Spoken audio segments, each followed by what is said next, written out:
On a green field a lonely scarecrow whispered, "If only I had a brain."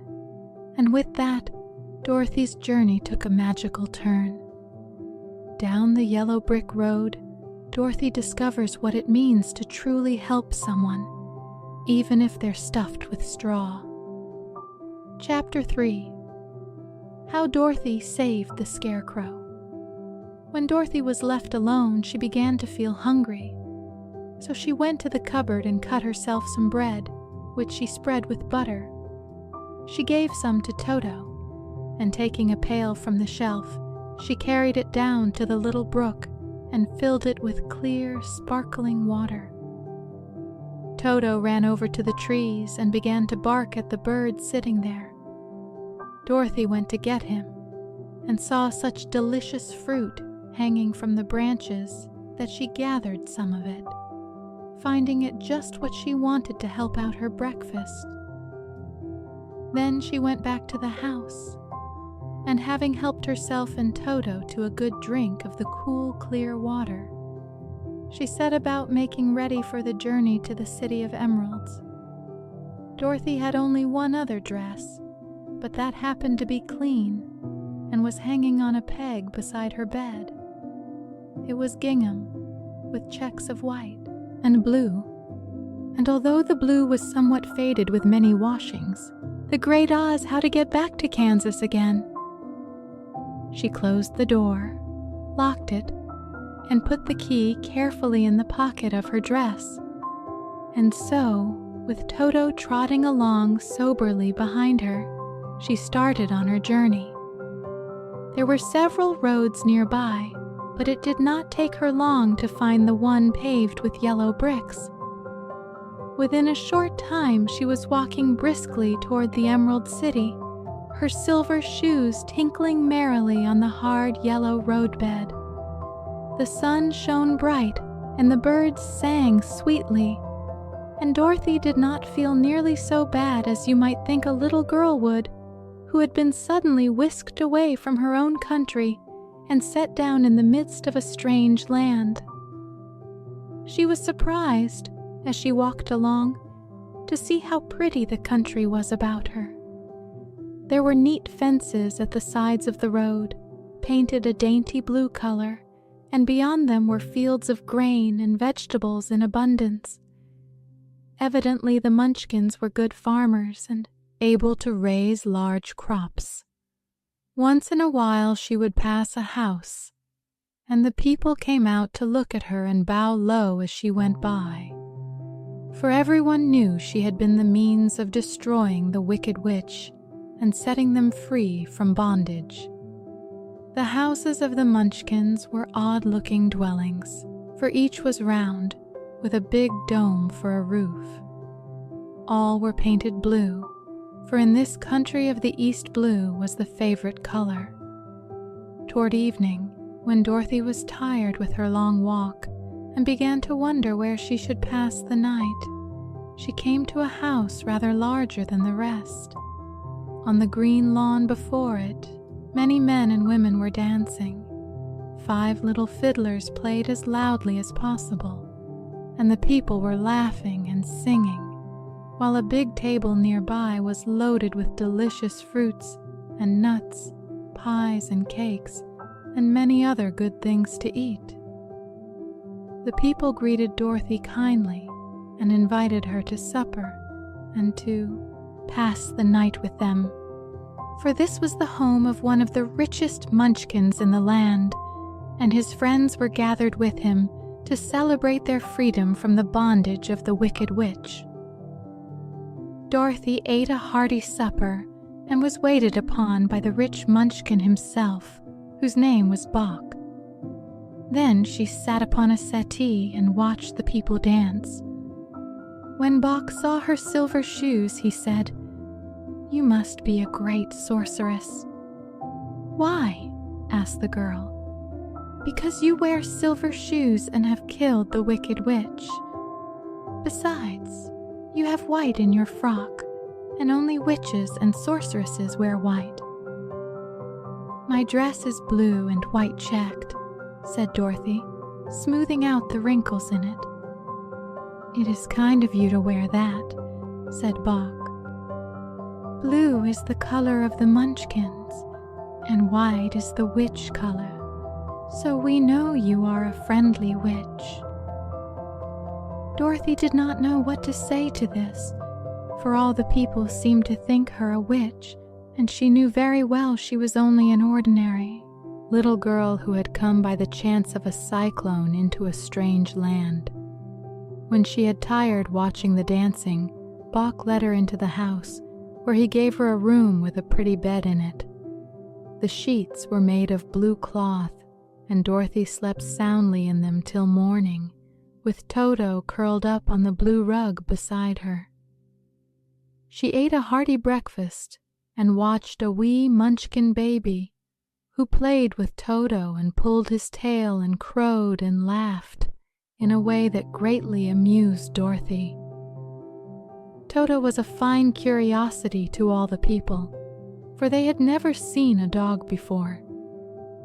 "How far is it to the Emerald City?" the girl asked. "I do not know," answered Bach gravely, "for I have never been there. It is better for people to keep away from Oz, unless they have business with him.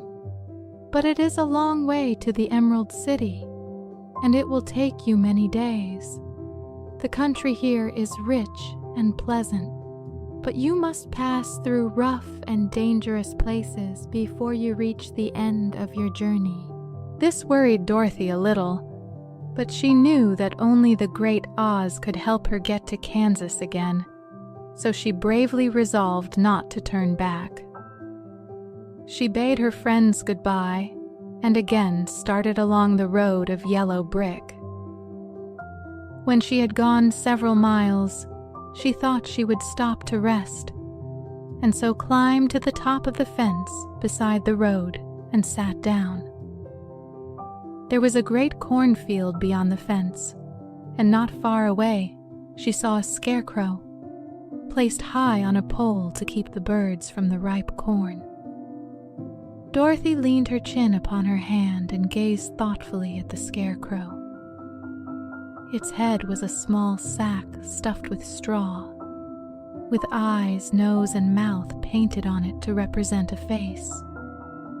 An old pointed blue hat that had belonged to some Munchkin was perched on his head, and the rest of the figure was a blue suit of clothes, worn and faded, which had also been stuffed with straw. On the feet were some old boots with blue tops, such as every man wore in this country, and the figure was raised above the stalks of corn by means of the pole stuck up its back. While Dorothy was looking earnestly into the queer, painted face of the scarecrow, she was surprised to see one of the eyes slowly wink at her. She thought she must have been mistaken at first, for none of the scarecrows in Kansas ever wink. But presently the figure nodded its head to her in a friendly way. Then she climbed down from the fence and walked up to it, while Toto ran around the pole and barked. "Good day," said the scarecrow in a rather husky voice. "Did you speak?" asked the girl in wonder. "Certainly," answered the scarecrow. "How do you do?" "I'm pretty well, thank you," replied Dorothy politely. "How do you do?" "I'm not feeling well," said the scarecrow with a smile, "for it is very tedious being perched up here night and day to scare away crows." "Can't you get down?" asked Dorothy. "No, for this pole is stuck up my back. If you will please take away the pole, I shall be greatly obliged to you." Dorothy reached up both arms and lifted the figure off the pole, for being stuffed with straw, it was quite light.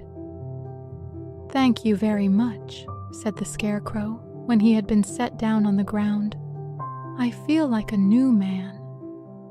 Dorothy was puzzled at this, for it sounded queer to hear a stuffed man speak and to see him bow and walk along beside her. "Who are you?" asked the Scarecrow when he had stretched himself and yawned. "And where are you going?" "My name is Dorothy," said the girl, "and I am going to the Emerald City to ask the Great Oz to send me back to Kansas." "Where is the Emerald City?" he inquired. "And who is Oz?" "Why, don't you know?" she returned in surprise. "No, indeed. I don't know anything. You see, I am stuffed, so I have no brains at all," he answered sadly. "Oh," said Dorothy, "I'm awfully sorry for you. Do you think," he asked, "if I go to the Emerald City with you, that Oz would give me some brains?" "I cannot tell," she returned, "but you may come with me if you like. If Oz will not give you any brains, you will be no worse off than you are now." "That is true," said the Scarecrow. "You see," he continued confidentially, "I don't mind my legs and arms and body being stuffed because I cannot get hurt. If anyone treads on my toes or sticks a pin into me, it doesn't matter, for I can't feel it. But I do not want people to call me a fool. And if my head stays stuffed with straw instead of with brains, as yours is, how am I ever to know anything?" "I understand how you feel," said the little girl, who was truly sorry for him. "If you will come with me, I'll ask Oz to do all he can for you." "Thank you," he answered gratefully. They walked back to the road. Dorothy helped him over the fence, and they started along the path of yellow brick for the Emerald City. Toto did not like this addition to the party at first. He smelled around the stuffed man as if he suspected there might be a nest of rats in the straw, and he often growled in an unfriendly way at the Scarecrow.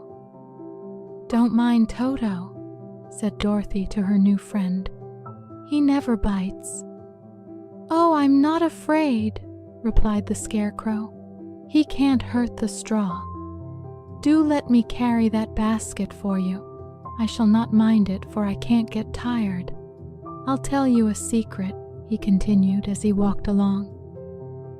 "There is only one thing in the world I'm afraid of." "What is that?" asked Dorothy.